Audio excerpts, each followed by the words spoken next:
क्या आपको पता है कि दुनिया का सबसे तेज़ प्रोसेसर कौन सा है? गूगल में सर्च करेंगे आ जाएगा मैकबुक एयर M1 चिप। लेकिन बिल्कुल ये गलत है। दुनिया का सबसे तेज़ प्रोसेसर है आपका दिमाग। और सबसे बड़ी बात यह है इस प्रोसेसर की कि इसकी कोई लिमिट नहीं है।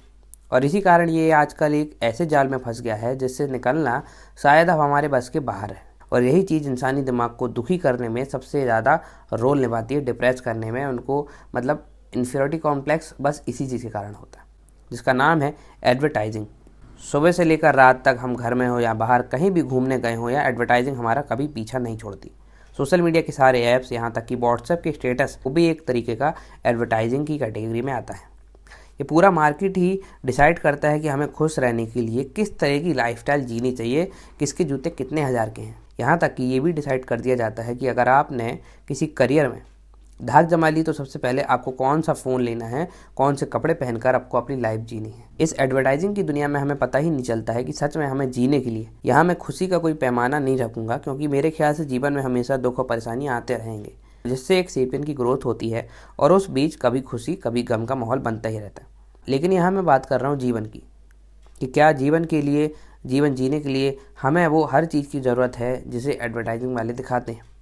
ऐसा कल्चर बना के हमें प्रेजेंट किया जाता है कि हमें वैसा ही बनना है, हर इमोशंस को, हर चैंपियन को वैसा ही बनना है। और ये एक ऐसा जाल है जिसमें ये बताया जाता है कि हमारी बनाई हुई चीज़ें ही हैं जो आपको एक लॉन्ग टर्म सक्सेस देगी, आपको खुशी देगी, जो कि कभी भी पॉसिबल है ही नहीं। तो इस टॉक्सिक कल्चर के कारण हमारी एक चीज़ और बढ़ गई है, जो कि मैं ऐसा मानता हूँ बहुत ही भयानक है। वो है किसी वस्तु को, किसी चीज़ को लेकर उससे बहुत ज़्यादा अटैच हो जाना।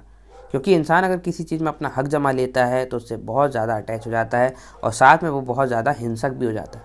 सिंपल शब्दों में समझा जाए तो उसकी खुशी का दायरा उस चीज़ तक ही लिमिट रह जाता है, जिसके कारण वो अपने माइंड में एक कल्पना करने लगता है कि जो चीज़ मुझे चाहिए है उसको पा लेने से सब कुछ ठीक हो जाएगा। ये कल्चर बन गया है। आप भी इस कल्चर में फंसे हैं, मैं भी फंसा हूँ, दुनिया के सब लोग फंसे हैं। और इस एडवर्टाइजिंग की दुनिया में सबसे ज़्यादा जो ट्रिगर होने वाली चीज़ है वो है हमारा ईगो। और इस ईगो के कारण हम कुछ ऐसे सपने देख लेते हैं जो हमारे है ही नहीं, जो एडवर्टाइजिंग वाले हमें दिखाए हैं। आप समझ रहे होंगे, वो सपने पूरा करने का बिल्कुल हमारा मन नहीं है, उस काम को बिल्कुल हम प्यार से नहीं करते, बस हमें कुछ अपनी ईगो को सेटिस्फाई करने के लिए वो काम करते हैं। क्योंकि हम अगर वो काम करेंगे तो हमें कुछ चीज़ें मिलेंगी, उससे हमारा सोसाइटी में, हमारे कल्चर में किस तरीके का हमारा बट पड़ेगा, ये सारी चीज़ें चलती हैं, जिसके कारण वो चीज़ पा लेने के बाद भी हम एकदम परेशान रहते हैं। इसलिए 99% लोग फेल होते हैं, क्योंकि वो चीज़ें नहीं करते जिसमें उनका दिल है, मन है, बल्कि उन चीज़ों को हाथ थाम लेते हैं जिसमें उनकी ईगो सेटिस्फाई होती है, एडवर्टाइजिंग वाले जो दिखाए होते हैं। इसमें कुछ सक्सेस का मेजरमेंट भी नहीं है कि आप छोटा काम कर रहे हैं, आप बड़ा काम कर रहे हैं, उसमें लाखों करोड़ों, यहाँ बिल्कुल बात नहीं है। लेकिन आप वो ही काम कीजिए जिसके लिए आप बने हैं। ये नहीं कि एडवर्टाइजिंग वाले आपको बता रहे हैं कि ये काम कीजिए, जिससे आप कभी भी लाइफ में सेटिस्फाई कभी भी नहीं हो पाएंगे, चाहे आपको बड़ी चीज़ें मिले चाहे छोटी चीज़ें मिले। और क्या होता है, जब हम इस ईगो माइंड से चलते हैं लाइफ में, तो हमारी लाइफ में बहुत सारी चीज़ें पीछे छोड़वा देता है वो। जब हमारे सपने पूरे नहीं होते हैं तो हमें पता चलता है कि मुझे शायद ये सब चाहिए ही नहीं था, ये तो बस एडवर्टाइजिंग कंपनी को चाहिए था। हाँ, बड़े सपने, कुछ अच्छा करना, अपनी लाइफ में सोचना बहुत बढ़िया है, लेकिन अगर वो चीज़ें नहीं मिलती है, पूरी नहीं होती है, तो ये सोचना कि मेरी लाइफ ही बेकार है, ये सोचना कि बिल्कुल कुछ सही नहीं हो रहा है, मैं तो बिल्कुल ही ख़राब हूँ, ये गलत सोच है। क्योंकि चीज़ों सामानों से आपका जीवन नहीं बना है, लोगों से आपका जीवन बना है, उनका साथ ही आपकी सबसे बड़ी अचीवमेंट होनी चाहिए।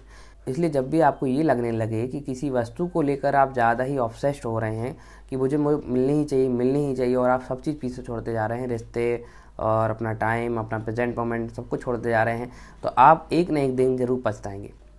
आज के लिए बस इतना ही, मिलता हूँ मैं आपको अगली वीडियो में।